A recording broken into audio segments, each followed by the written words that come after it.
Mesdames, Messieurs, bonsoir et bienvenue dans notre édition en version française. Sans plus attendre, tout de suite les titres. Madagascar est toujours déficitaire en termes de balance commerciale dans la mesure où les importations dépassent largement les exportations selon les explications. Aussi, l'objectif pour le pays est de percer et d'augmenter les exportations malagasy vers le marché de la SADC, un marché encore exploitable. Le ministère de l'Éducation nationale avait déjà publié en 2024 une note relative à l'ensemble des mesures que doivent suivre les écoles pendant les sorties scolaires.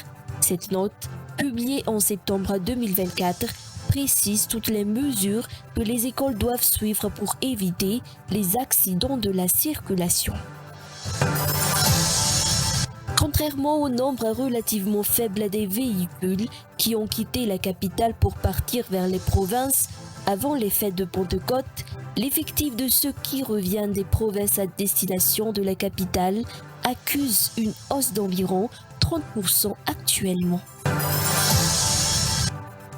Aux États-Unis, la police de Los Angeles a annoncé mardi soir qu'elle procédait à des arrestations de groupes de personnes violant le couvre-feu. Ce régime d'exception a été mis en place pour empêcher les incidents provoqués par les manifestants opposés à la politique migratoire de l'administration Trump. À la une des actualités, Madagascar est toujours déficitaire en termes de balance commerciale dans la mesure où les importations dépassent largement les exportations selon les explications.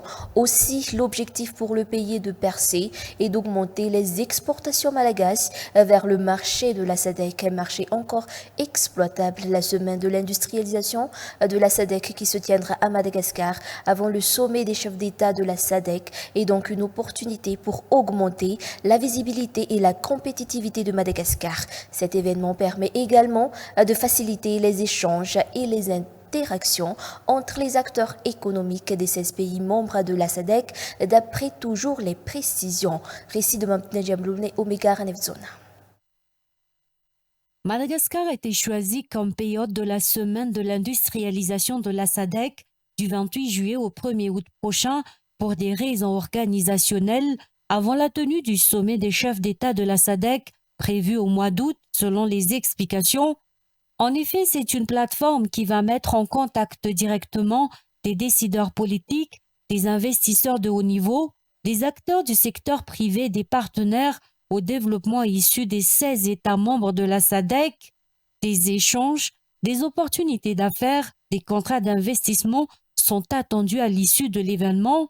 Pour Madagascar, les défis sont nombreux, a mentionné le ministre du Commerce et de l'Industrialisation. Face au déficit de sa balance commerciale, la multiplication des exportations vers les pays membres de la SADC est un des principaux défis que Madagascar doit relever. À cela s'ajoute la promotion de la production locale pour satisfaire les besoins de la population afin de limiter les importations. La semaine de l'industrialisation est donc une opportunité pour Madagascar de renforcer sa visibilité, mais surtout sa compétitivité sur le marché de la SADC. Madagascar, en tant que pays hôte, valorisera le savoir-faire de ses industries et démontrera la capacité de la région à relever les défis du développement durable, selon toujours les précisions. Les entreprises, institutions financières, investisseurs, représentants du secteur privé, experts sectoriels et tous les partenaires au développement sont donc invités à prendre part à cet événement stratégique pour l'avenir de la région, selon toujours les précisions. Le ministère de l'Éducation nationale avait déjà publié en 2024 une note relative à l'ensemble des mesures que doivent suivre les écoles pendant les sorties scolaires.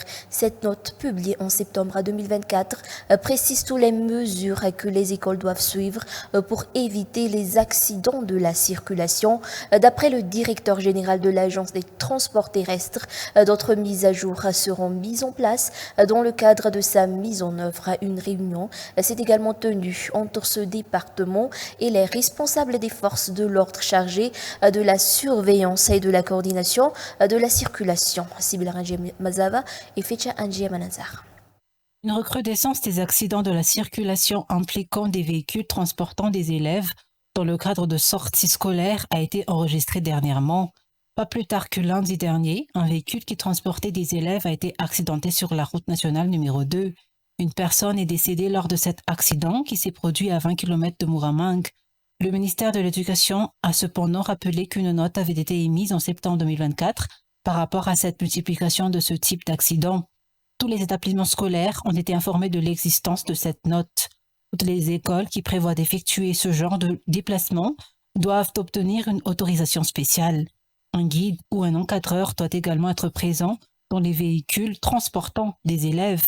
Il est également interdit de circuler de nuit, surtout selon toujours cette note. La campagne de sensibilisation à la vigilance a également été renforcée selon l'ATT ou l'Agence des transports terrestres.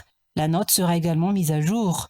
Une réunion a également eu lieu aujourd'hui entre l'ATT et les responsables des forces de l'ordre chargés de surveiller et de coordonner la circulation.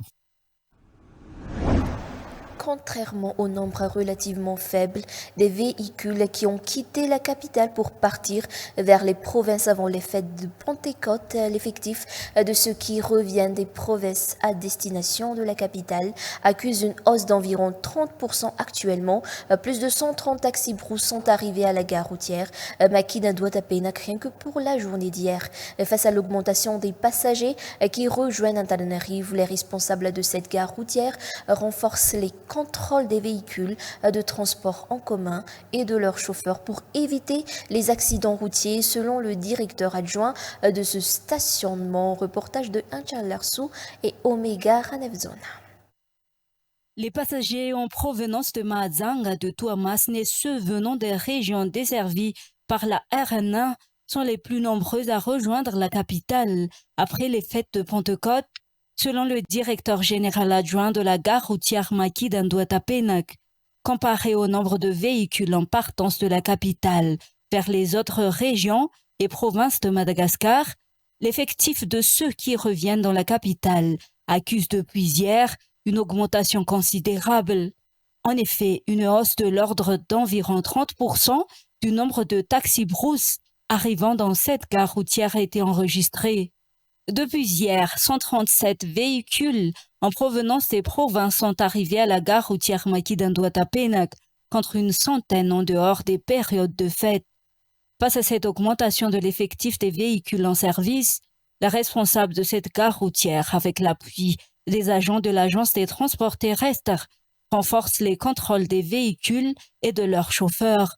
Cette initiative vise à éviter les accidents routiers, selon les précisions.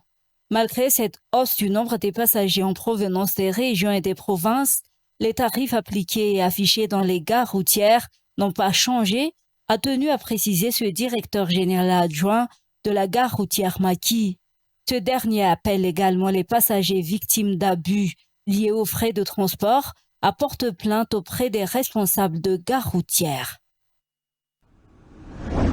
Les agriculteurs dans le sud de Madagascar se plaignent des dégâts causés aux cultures par les essaims de criquets qui font leur retour en ce moment. La région entre Mourdav et Betchouk ainsi que le district d'Imbosaretim sont les zones les plus touchées d'après le rapport de l'IFVM au centre de lutte anti-acridien de Madagascar. Actuellement, 2 hélicoptères ont été déployés pour lutter contre les essaims de criquets, l'un Yourbé et l'autre à Anossi. Reportage de Elisa Herman.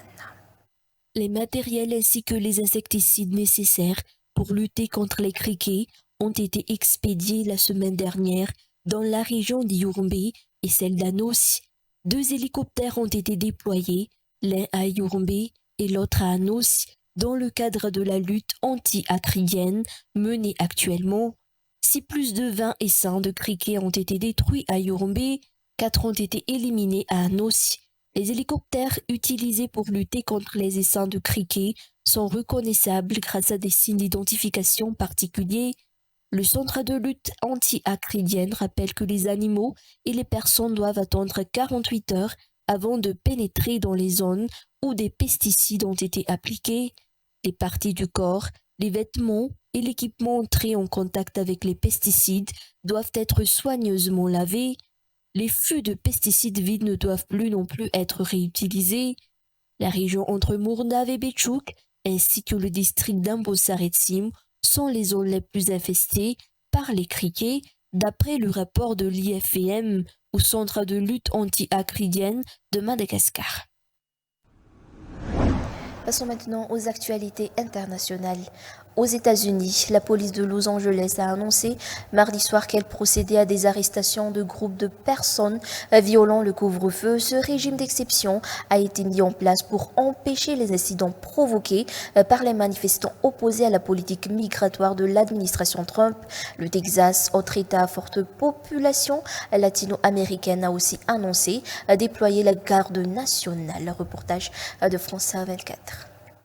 La police de Los Angeles continue de ratisser les rues du centre-ville pour évacuer les derniers manifestants. Plus tôt dans la soirée, on a pu apercevoir des dizaines d'entre eux se faire arrêter par les autorités. Le message est très clair, si vous n'habitez pas ici, si vous ne travaillez pas ici, vous êtes en train d'enfreindre la loi. Et le message a été impossible à rater sur le coup de 20 h lorsque le couvre-feu est entré en vigueur. Tout le monde à l'intérieur de ce périmètre a reçu un message d'alerte sur son téléphone portable pour l'informer de ce couvre-feu qui est entré en vigueur jusqu'à 6 h du matin mercredi. La maire de Los Angeles a expliqué aux journalistes mardi qu'elle n'avait pas eu le choix, que le pillage d'une vingtaine de magasins avait été un point de basculement. Le chef de la police de Los Angeles a également expliqué qu'il avait observé une recrudescence des actes illégaux ces derniers jours. En tout cas, on a également pu voir une augmentation du nombre d'arrestations ces derniers jours, 200 ce mardi, avant même l'instauration de ce couvre-feu. On a également appris ce mardi par plusieurs médias américains qu'un bon nombre de soldats de la garde nationale qui avaient été déployés, mobilisés par Donald Trump, étaient en fait présents dans la région pour porter assistance aux agents de la police migratoire. Cela représenterait un revirement de situation assez extraordinaire, car cela signifierait une militarisation de la police migratoire. Quant aux Marines, également mobilisés par Donald Trump, ils devraient commencer à être déployés dans la région dès ce mercredi. Et voilà, c'est la fin de notre édition en version française. On vous donne rendez-vous à 19 h 30 pour la version malagasy. À tout de suite.